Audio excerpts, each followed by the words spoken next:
उत्तराखंड हरिद्वार में एक धर्म संसद हुआ। क्या हुआ? अब धर्म संसद में उत्तराखंड में बीजेपी की सरकार, आज भारत के प्रधानमंत्री नरेंद्र मोदी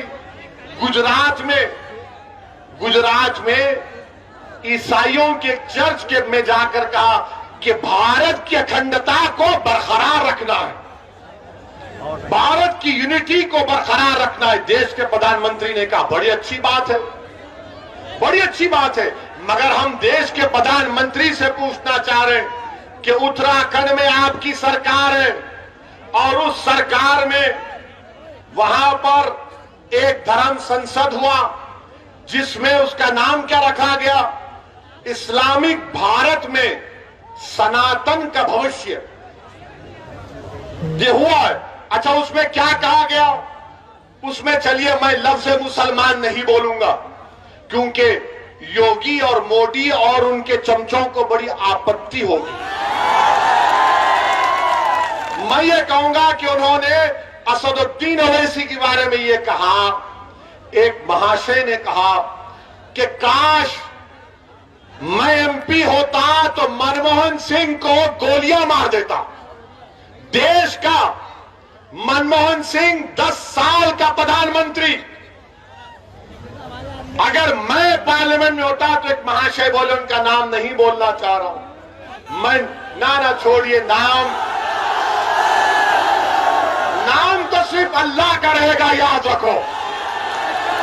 नाम तो सिर्फ अल्लाह का रहेगा और किसी का नाम नहीं रहेगा इंशाअल्लाह ताला। अब उस पर भी इनको तकलीफ हो जाएगी।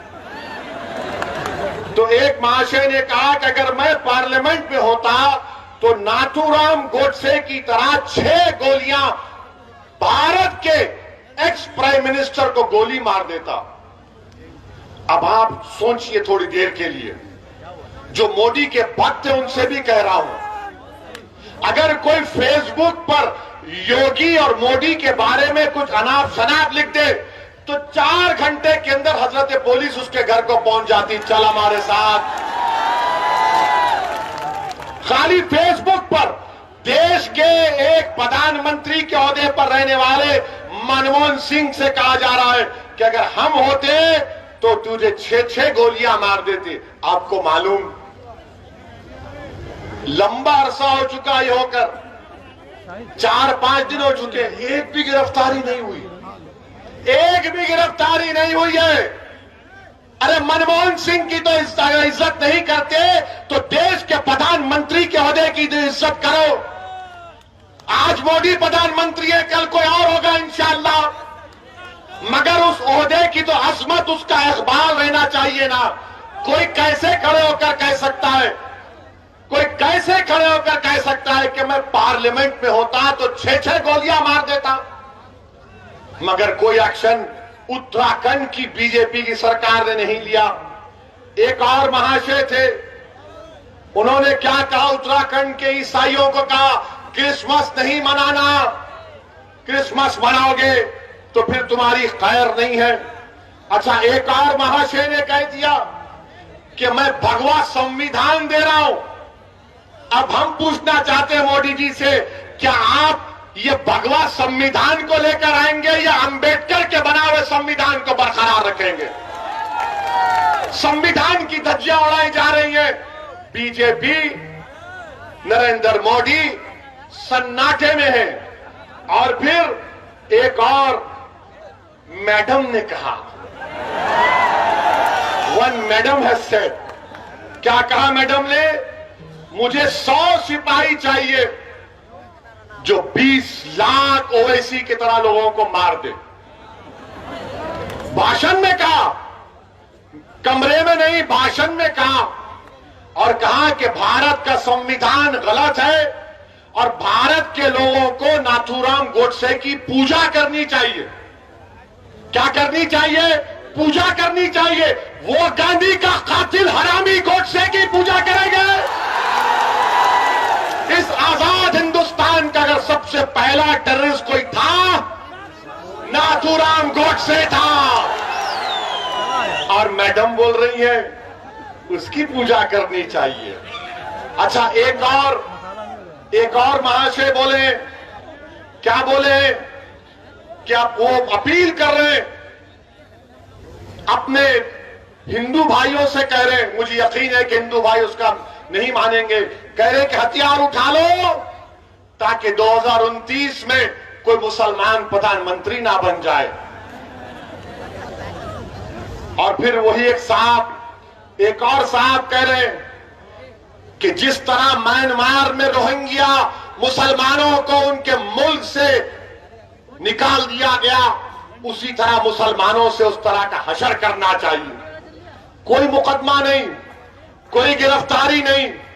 और फिर एक और महाशय ये कह रहे कि शस्त्र रखो, तलवार रखो और जंग तलवार के जोर पर जीती जाएगी।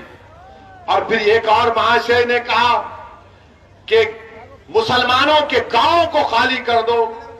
और एक और महाशय ने कहा कि जब तुम हमारी इस धर्म संसद से जाओगे तो ये इरादा करके जाओ कि किसी को नहीं छोड़ा जाएगा, रोहिंग्या मुसलमानों की तरह भारत के मुसलमानों का हशर कर दिया जाएगा।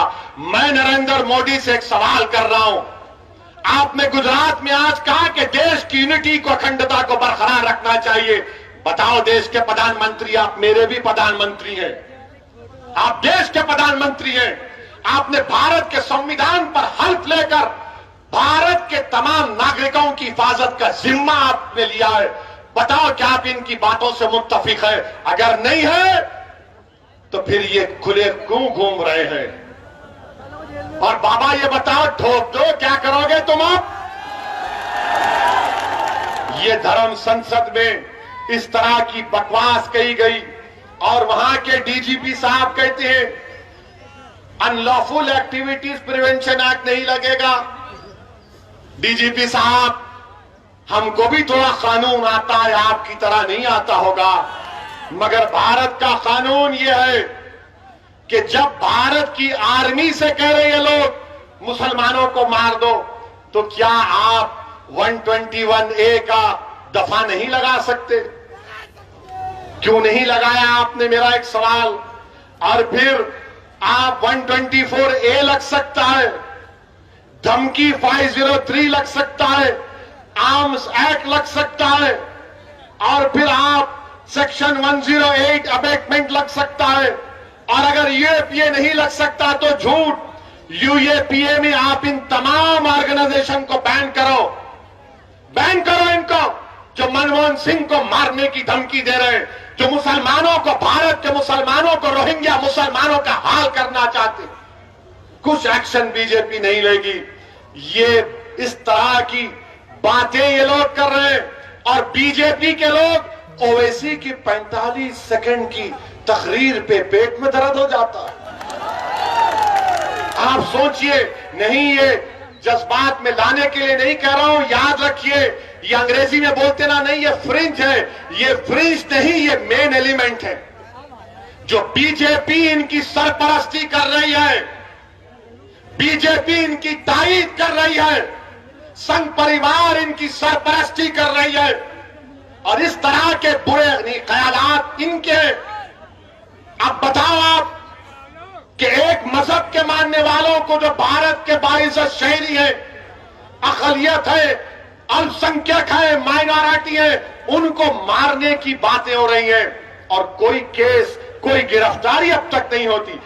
अच्छा, अब सवाल यह पैदा होता है कि क्या अखिलेश यादव की पार्टी ने इनके खिलाफ कंप्लेन की? उत्तराखंड में भी समाजवादी है, कांग्रेस इलेक्शन लड़ने जा रही है, क्या कांग्रेस ने कंप्लेन दी? किसने दी? मजलिस इत्तेहादुल मुस्लिमीन के डॉक्टर नैयर कासमी ने जाकर कंप्लेन दी। क्यों कंप्लेन नहीं दी समाजवादी और कांग्रेस ने?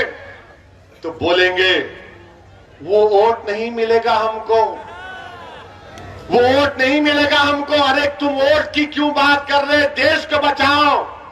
जब देश बचेगा तो जमहूरियत रहेगी। ये देश में एनार्की पैदा करना चाह रहे, मगर समाजवादी कुछ नहीं बोलेगी, कांग्रेस कुछ नहीं बोलेगी। और क्या बोलेगी? ये ओवैसी का भड़काऊ भाषण होता है। ये भड़काऊ भाषण देता है। मैं एक एक लफ्ज को सच्चाई के साथ बयान कर रहा हूं, एक एक लफ्ज को सच्चाई के साथ आपके सामने बयान किया हूं।